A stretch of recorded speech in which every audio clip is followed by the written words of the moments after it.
Du dépôt des candidatures pour la députation nationale et la présidence de la République, la Conférence épiscopale nationale du Congo, CENCO, se réjouit du respect jusque-là des grandes étapes du calendrier électoral et des déclarations de la CENI et du gouvernement rassurant la tenue de 3 scrutins présidentiels, législatifs national et provincial, le 23 décembre 2018.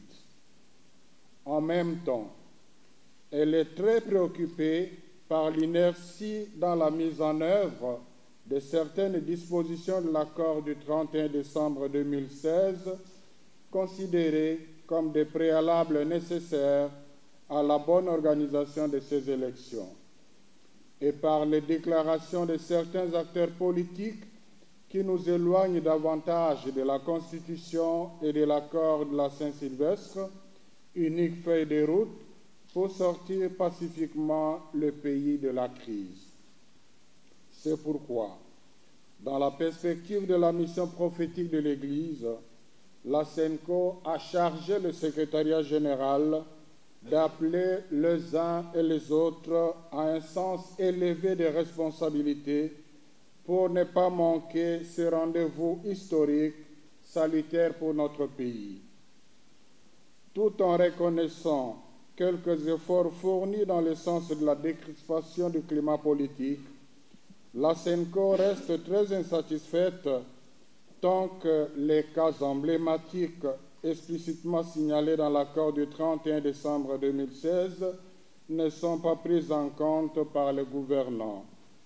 Elle rappelle la nécessité de tenir des élections crédibles, transparentes et inclusives pour la stabilité du pays. En outre, la CENCO est préoccupée par le non-respect des libertés de manifestation publique. Ce droit reconnu au peuple congolais par la Constitution est devenu un cadeau que les autorités du pays donnent à qui elles veulent, quand elles le veulent et comme elles veulent. Cela est un déshonneur pour un régime qui prétend être démocratique. Dans la perspective d'élections apaisées, crédibles et inclusives, la levée du décret interdisant les manifestations publiques est une nécessité majeure pour rassurer toutes les parties prenantes d'un climat favorable à la préparation des scrutins. La liste des partis et regroupements politiques publiée dans le journal officiel le vendredi 11 mai 2018 viole quelques dispositions pertinentes de l'accord global et inclusif du Centre interdiocésain de Kinshasa, notamment les points 4 et 9 du chapitre 5, où les parties prenantes interdisent au ministre de l'Intérieur d'arbitrer les conflits internes des partis politiques qui relèvent des cours des tribunaux et demandent que les formations politiques qui font l'objet de dédoublement soient rétablies dans leur situation d'avant le dédoublement. À ce sujet, une correction de la liste s'impose pour apaiser les partis et les regroupements lésés. Par ailleurs, la CENCO regrette que jusqu'à présent, la décision prise dans l'accord de la Saint-Sylvestre de désigner les nouveaux membres du CESAC dans le respect de l'inclusivité, chapitre 4.6, est restée lettre morte. Elle est également préoccupée par le manque d'égalité d'accès aux médias publics par tous les courants politiques. Chapitre 5.3. La CENCO remarque que le fait que l'opinion est divisée sur l'utilisation de la machine à voter ne rassure pas la tenue des scrutins dans les bonnes conditions. Pour cela, elle souhaite vivement que les travaux de la certification de ces machines, qui devraient être faits avec l'appui de la Grande-Bretagne, puissent être conclus avant la fin du mois de juillet pour qu'en cas de renonciation éventuelle à ces machines, la CENI puisse être à mesure de s'employer pour l'impression des bulletins de vote tels que prévus dans le calendrier électoral. Ligne 38 39 40. La CENCO demande à la CENI et à l'Assemblée nationale d'assumer à temps leurs responsabilités respectives, techniques ou législatives, à propos de l'enrôlement des Congolais vivant à l'étranger, afin d'éviter que cela devienne une raison pour justifier un énième report. Elle déplore le fait que le plan de décaissement des fonds pour l'organisation des élections ne suit pas le rythme convenu entre la CENI et le gouvernement. Le peuple congolais a pris acte de la déclaration solennelle de ce dernier de disposer des moyens nécessaires pour financer seules les élections. Les raisons financières ne devraient donc pas être évoquées pour justifier un éventuel report des élections. Il est malheureux de constater que les zones d'insécurité ne font qu'accroître. Pourtant, l'accord de la Saint-Sylvestre recommande aux autorités de prendre les dispositions nécessaires pour sécuriser davantage le pays. Cette situation s'aggrave et interpelle au vu de la recrudescence du banditisme urbain. Il ne se passe pas un jour sans qu'on soit informé de scènes terrifiantes de tueries, d'enlèvements ou de kidnappings en plusieurs territoires du pays. La CENCO invite les autorités à un sursaut de patriotisme pour protéger la population et ses biens et restaurer sa confiance vis-à-vis des forces de l'ordre. Plus grave encore est la série de déclarations que l'on enregistre de la part de certains ténors de la majorité présidentielle qui évoquent la possibilité d'un autre mandat pour l'actuel président de la République, au grand mépris de notre chère Constitution et de l'accord de la Saint-Sylvestre qui est clair à ce sujet.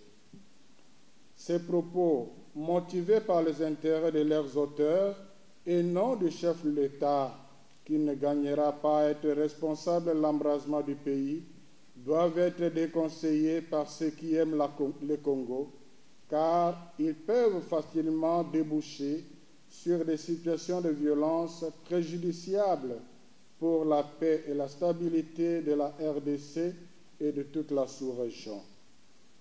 Que par l'intercession de la Vierge Marie, Reine de la paix, le Seigneur accorde la grâce et de la lucidité à toutes les parties prenantes afin de gagner le pari des bonnes élections le 23 décembre 2018 en faveur de la paix en République démocratique du Congo. Je vous remercie. Les évêques encouragent et félicitent le gouvernement pour les efforts jusqu'il a consentis pour les élections. Mais déjà à ce jour, il y a plusieurs affiches à Kinshasa qui annoncent déjà une candidature du chef de l'État, de Joseph Kabila. Il y en a, c'est dans la commune de Ngalima et à Mungafula. Or, tout ce que vous encouragez, et que maintenant il y a une assurance qu'il y aura les élections le 23 décembre. Quel est votre point de vue par rapport à cette proposition? Par rapport au CENSA, vous ne dites rien sur le CENSA pendant que cette institution est en train encore du 31 décembre. Merci beaucoup. C'est l'occasion de vous rappeler que ce n'est pas la CENCO qui a organisé les manifestations, ce sont les CLC qui, en réponse à l'appel des évêques à être debout, à demeurer vigilants, l'ont vécu de cette façon-là. Nous n'excluons pas cette possibilité si il n'y a pas d'assurance qu'on évolue dans le bon sens, mais encore une fois, ce n'est pas la CENCO, c'est le CLC, je ne saurais pas dire plus. Le troisième intervenant demande si on doit continuer à être préoccupé par l'interdiction des manifestations publiques dont le décret aurait déjà été levé. Ben, je crois que nous affirmons ici que les choses fonctionnent comme si c'était un cadeau qu'on peut donner à qui l'on veut. Il est précédemment bénéficié, c'est l'Assemblée. Mais à certaines circonstances, dans l'entretemps, on les a interdits, à Bounia et ailleurs. Donc, Nous voulons que la Constitution soit respectée et en bonne et due forme. Le CENSA fait son travail, mais encore que n'oubliez pas qu'en son temps, la CENCO s'était prononcée sur le CENSA comme étant aussi quelque chose qui était une entorse à l'accord, mais nous n'ignorons pas de facto le travail que le CENSA est en train de faire. Cela ne nécessite pas qu'on parle de lui explicitement.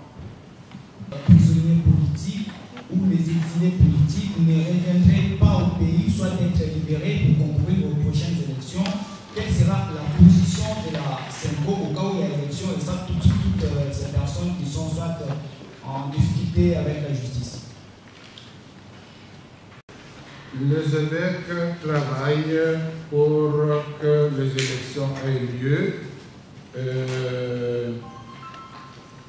Je réponds au premier ou dernier intervenant au même moment. Je crois que ce communiqué commence avant de souligner les préoccupations par mentionner le fait que la CENCO se réjouit des discours qui vont dans le sens de rassurer les gens. Et le message finit par une prière qui mentionne clairement le désir d'avoir les élections le 23 décembre 2018. Pour les évêques, l'unique fait de route qui peut aider ce pays à sortir de la crise de façon pacifique, c'est l'accord. Et l'accord a été fait justement pour aider le pays à organiser les élections qui seules mettraient fin à la crise. Pas n'importe quelles élections, mais les élections apaisées, libres et transparentes. Alors, et les évêques en son temps, dans leur message du 24 novembre, avaient dit que le peuple congolais ne tolérera pas les élections au-delà de 2018. Donc, les évêques, s'ils ont demandé au secrétariat général de lancer cet appel à la responsabilité, c'est justement pour dire que ce serait irresponsable s'ils voient s'écarter.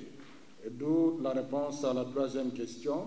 Les discours, les propos comme la transition sans Kabila, les propos comme l'éventualité de la candidature de l'actuel président de la République nous éloignent de l'accord et les évêques ne peuvent pas appuyer ça.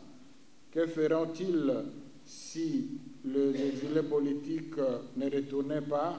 Je ne sais pas répondre à leur place. Tout ce que je peux vous dire, c'est que les évêques se retrouveront en assemblée plénière à la fin du mois de juin. Je ne sais pas ce qu'ils vont dire en ce moment-là, mais le fait qu'à un mois de cette assemblée, ils ont chargé le secrétariat général de lancer cet appel montre combien ils sont préoccupés et souciés de ces situations. Certainement, ils vont y réfléchir. C'est ce qu'on appelle une machine à voter. Si je m'abuse, en tout cas, c'est vrai, plus de 90% de la population ne connaît pas ce qu'on appelle la machine à voter. Entre-temps, la CENCO encourage la certification de la machine à voter.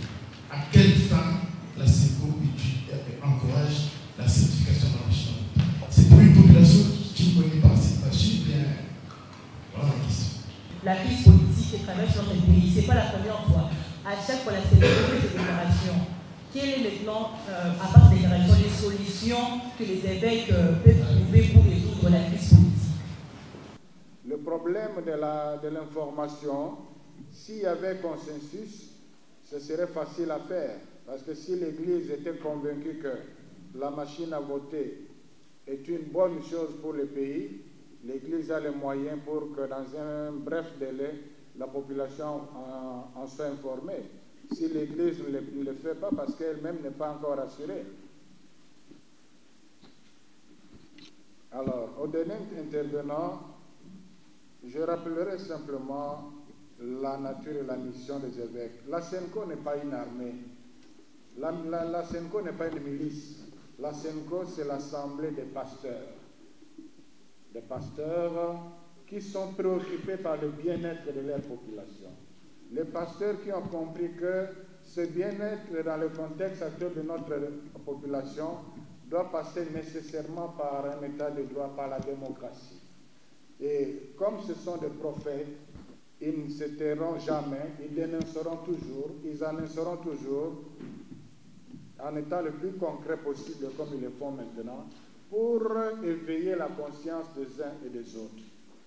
Les évêques, en interpellant les politiciens, ont toujours aussi appelé la population à jouer son rôle. La souveraineté est entre les mains de la nation. Le message des évêques debout congolais a tout son sens encore aujourd'hui. Je ne sais pas ce qu'ils diront demain.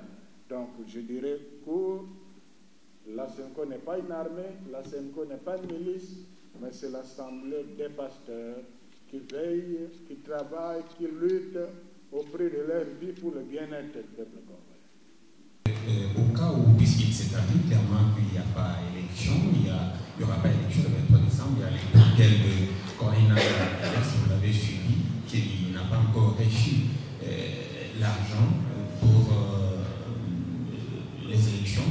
Et il attend le plan de décaissement. Au cas où il n'y a pas élection le 23 décembre, est-ce que la SENCO serait prête à reprendre la main pour parler, en vue peut-être de reconduire Félix Tshilombo à la primature, en déterminer la situation?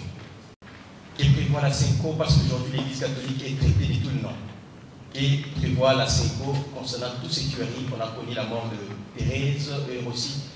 Quel message pour vous lancer aux familles éprouvées et à tous les Congolais en général? Le mouvement catholique, nous avons une autre élection,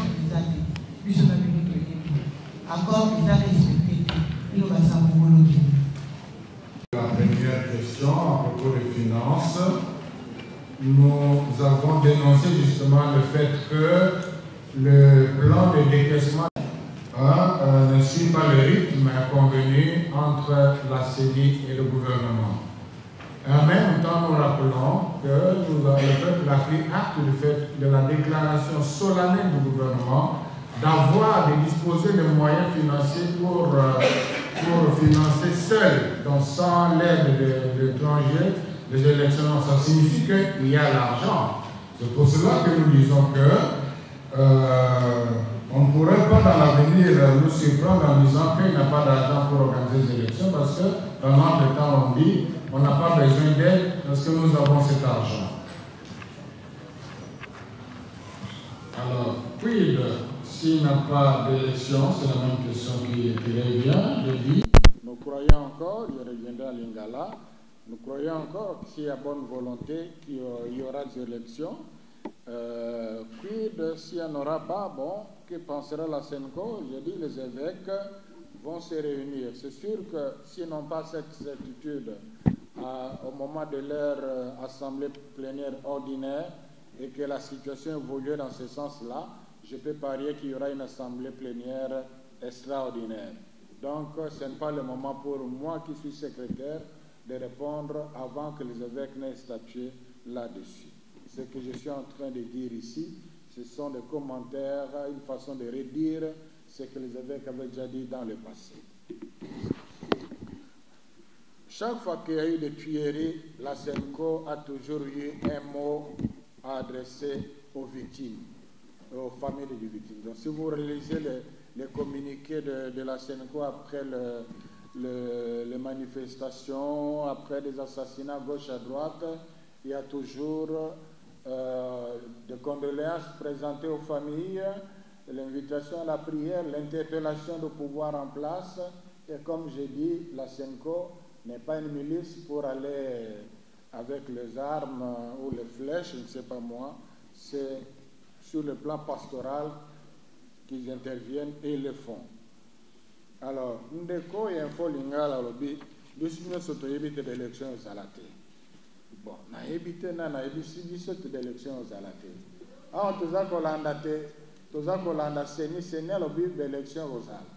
Gouvernement balobi d'élection kozala kasi na kopesa yo mwa raison muke et pas mosusu tomona makambo eza kosalema makambo eza koloba on dirait makambo ngebe bisaba motema mpo to kene na schéma mosusu d'élection ezala te mais au niveau ya possibilité d'élection ezali possibilité ezali ce qui le vraiment pouvoir en place andimi et puis Bissino Sotomi vraiment à 4 possibilités d'élection le 23 décembre des alliés.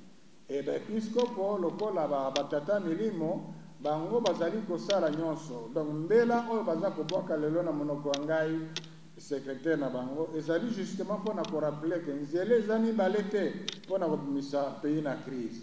Donc boye bate ce que l'élection salemi le 23 décembre était toko zinda lisusu na kati ya crise.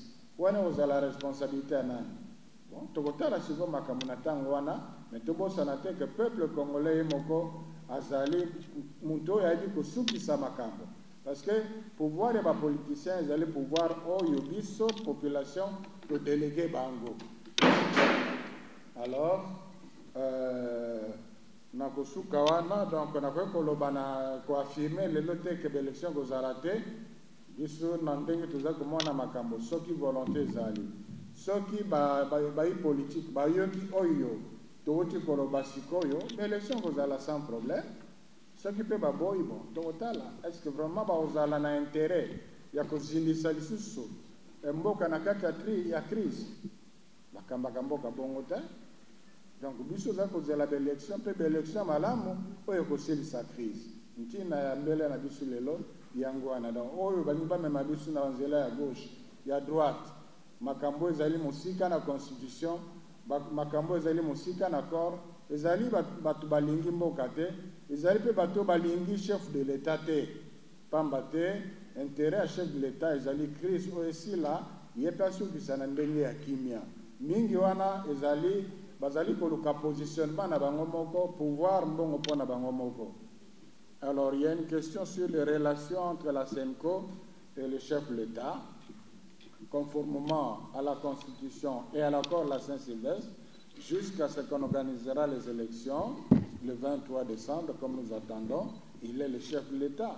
Et la SENCO, à tous les égards, à son endroit, comme chef de l'État, parce qu'en vertu de cet accord que nous défendons, il est là jusqu'aux élections. Et donc, les relations, pour faire bref, c'est les relations d'une institution privée, mais qui a la particularité d'être religieuse, avec un chef de l'État. Et comme nous sommes censés regarder dans la même direction, nous avons toutes les raisons de garder de bonnes relations. Sinon, c'est la population qui en souffrirait.